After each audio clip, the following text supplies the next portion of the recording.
Hi, ma'am. Simple makeup yang mayonnaise.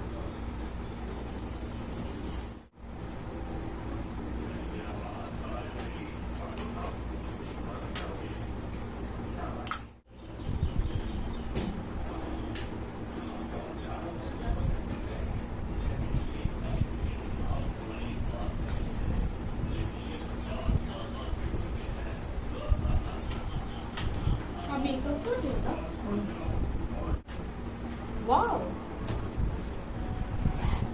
Hello guys. My mother is very sorry for not posting for I don't know how much time. You can just check it out. You almost 30 minutes, right? Now, since making beautiful.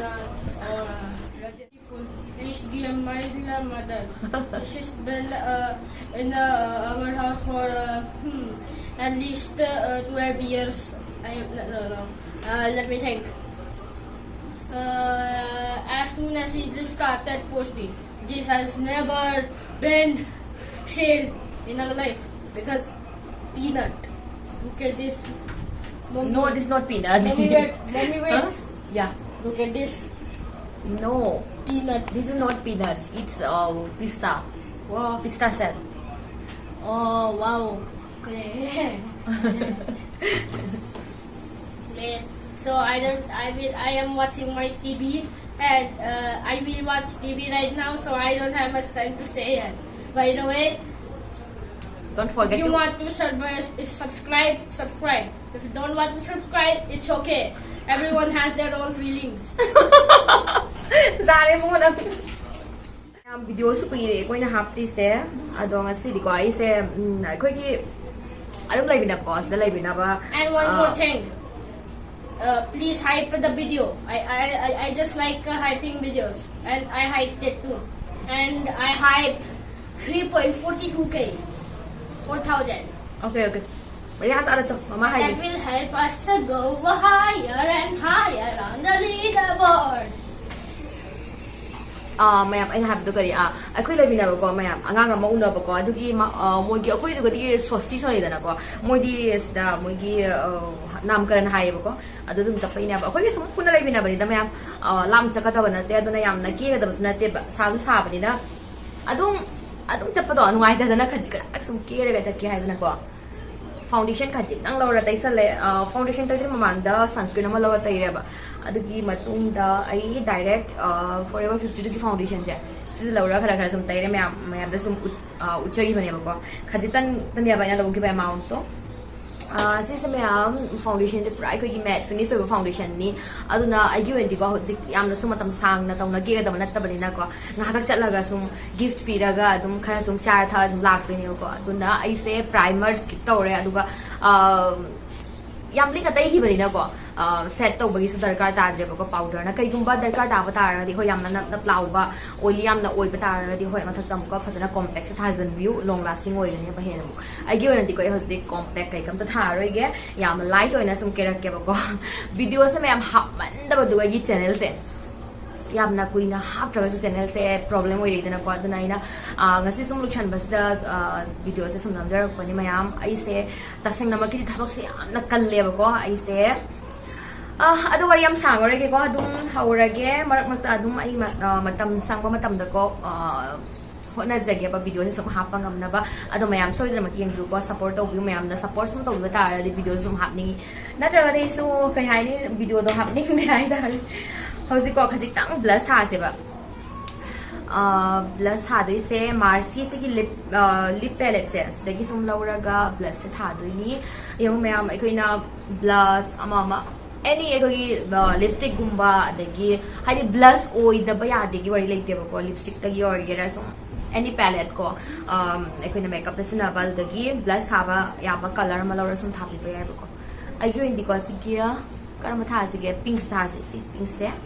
si je khajita tha jarage yam natural ora ki duni maya sum thanga ba da lai ni na ko da moi se mi shu ko de ba ko khoi tani ba cha toi se akhoi gi like na ba khoi gi blog se tani ba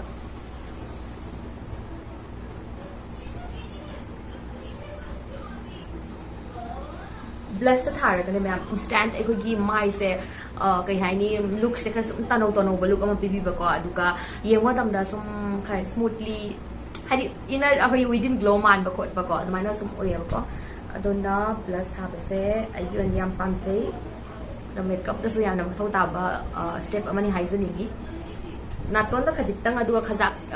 khadang da khajitang dai biram basna he na moi gi natural look adum ma le ba adum blend tawrani mayam yang khut na sum blend tawa yai ko kai kai de ko the brush na war ga de ko gi yang taw na sum hani loi hai tar ado ji blush thare pisum se khaji ka aksum yak sala ya ko yam ni ka da banate ai gi lai zari ba ko so shape asida the miss clear gi sigi dark brown color se ase la orang ka dum yak charani adum pisum gi color gi matung ina dum ko eyebrow color se lo yai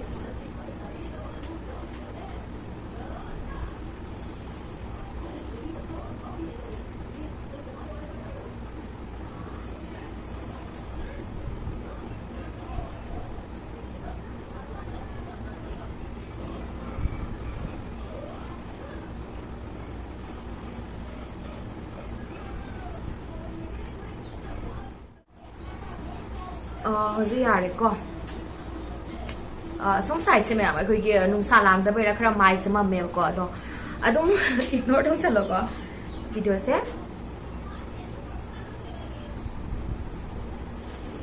ai hozir natural light da video se number dem ko light kai hadi artificial light kai kam ta than dai tar khirki na ta famaga dum number ni pisum se yek na lore hozik kai taw sige mit da ko khachita ngai se do thasi si Swiss Beauty ki blush contour palette as da ki si smaya light pink color se lawrani lawraga phajana ahen bodo kandok pirani hausikan se ma'am kai gino ko mayam tawbra khudi sa bagi woi gara kai no khande hadi makeup sam na tawning da ba sum kha sum cham na tawna sum kening ko adumai na oya ba ko gi na dia duna ai gi am ba gi hojo ji gi look hare ga di ko si sum oya ba ko sa ba na lik na ken ngai sum phai da re olang bu no khara phai ba natraga di sa na sa ba de aduka makeup ki amu hawa ba do hena sabado weba sumaina mitse thungna baloina eyelid asida tabiramani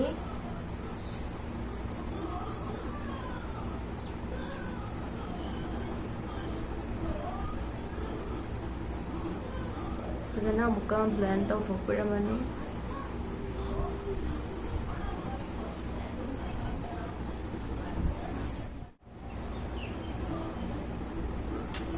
mit makha disu ko khara khara sum tai berang mani na dom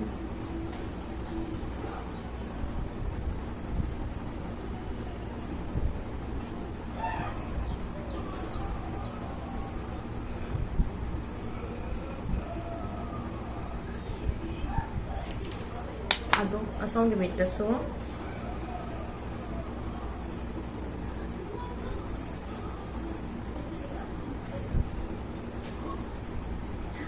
hozir ba mi se thana lore ko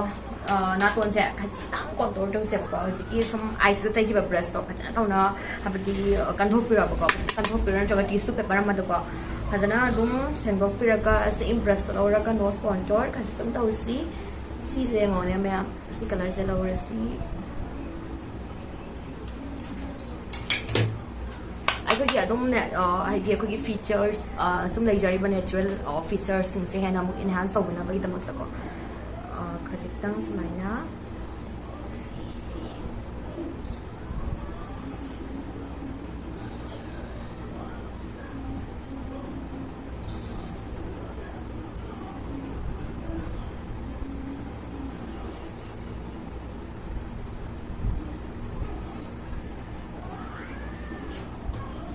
sumaina ko side se khajitang sumaina dai bira ma di ko khena ton khajitang phan ba khot ba do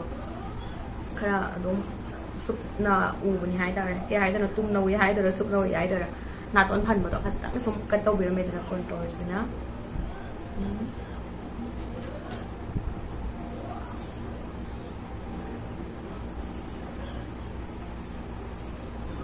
mantai de me tuka adu khudna sa ko adu sumaina blend to biram ba yai adu me sia sum loi sa yare ba ko aduka ai go indi ko powder blush amuka khasi ka je ku thajan ge ba ko yam cham na ure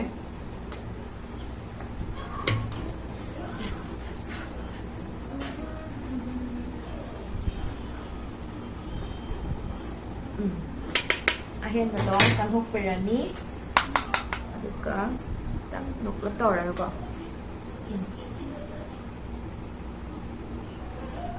ado me habati sis the content view ko ai ki mamang dai na powder set tau gi da bani na ko ko foundation is liquid ni da na liquid khang de na tra bb cream tai ba khang de ado powder na set tau gi ba tau gi da bani na ai ki mai sa dum kha de sum liquid hadi yam na dry one late ba ko adunda ai ki powder plus laura ga tai ba matam da phajan laura kan thok pira ga de gi tai bu na tra ga di chapa ko na san ga ga patchy oi le ne ba ko blend tau ko pa na loi aduna khara adum ni na ga tau bu Hadna tau na smain tau na blend tau bigani thak lom na chingkat piraga masih makeup se ko yamna lai ba ko aduga summer da se yamna fresh oi ba makeup ni hai dare me tau ra ko su makeup se ko adum tau da ba su ki da ba man ba ko natural adum man ba makeup ni hai dare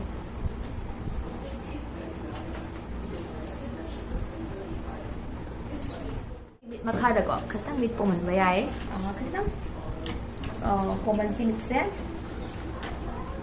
ado angau bus na tai raga mit se po man ma tam da ki yam na ngan thong no ura ni ba ko ai min tin che na aduna stak yaw ba khastang ai kai hani pink sum oi ba ko khara sum skin color ki tai color se ko si la ura ga khatse tang mit makha da tai ram ngani inner corner da khastang mit che katang lau thok na una ba aduga samana mit katang uslap tora ko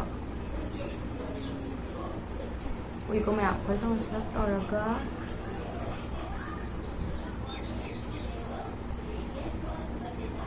main tai bera ma ba song mit ta su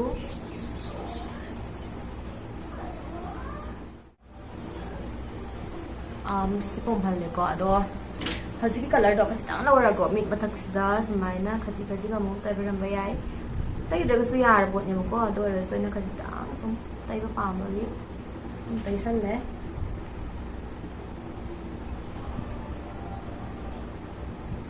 si color se ba am natural ma le ko do na khaji ta na ton da su tai beram mani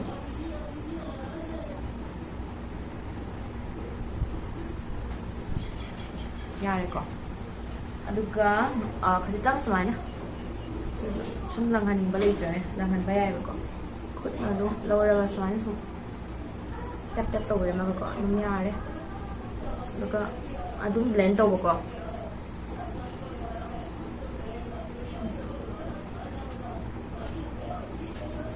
lore me ko khara sum yare ba sabse yen bona traga di am thi no ide ko ke traga di mascara ma lawara ka dum mascara tha bayare Mars ki samay lawra tai ra gi sina am nungai hai tare si mascara se maya magi price ka hai ra ga di ko am pha pa mascara ni am na hong ba da 200 ki manung da phang mani si se ai production se ko adum pack to ram ge mayam leini por ra su sum ki da wa da na ba adum pack to jara ma ge ko liner ka gam to ye roi mayam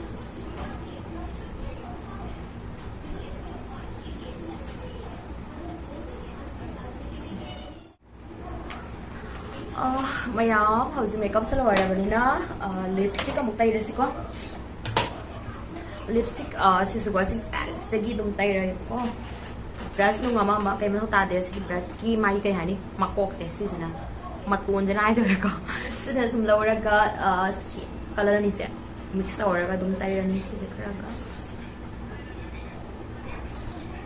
si se kra ga na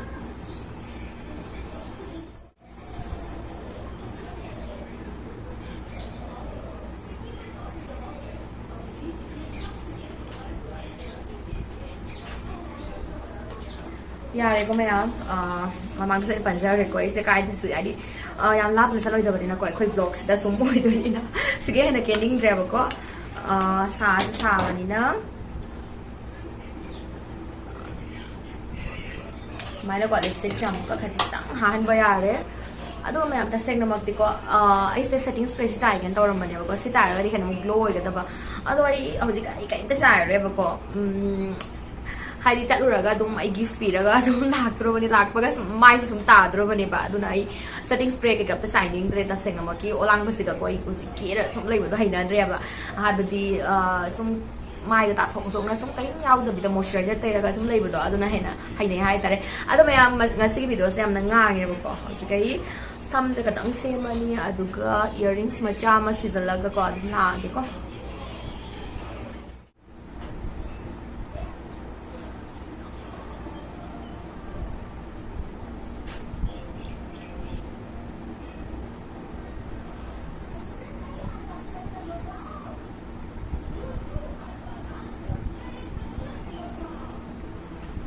So mayam sini ngasi final look ngasi look se mayam yamna chamba adum natural makeup pamjaba sing na ko sum tawba yai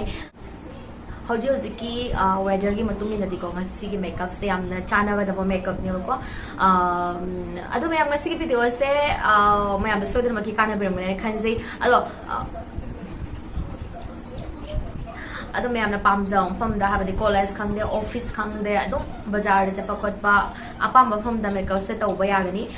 ma'am video से सूम लोसनजरगे सोदनकी येंब like तौर चटू comment से थाबीरमोबको support तौबना मथंग करी video येंगे है ma'am comment सूमीब्रमो सूम सोई सोदन होनाजगेको ma'am video से हाप ngapnaba ma'am कमायना comment थारबको video से हाप habdi adum yengingbra natraga adum hapa adura adum tabiramo comment ko ngasi video se ma'am matang asida sum loisanjarage mathangi amuk video da unarasi ko adudi ngasi video se matang asida sum loisanjarage bye bye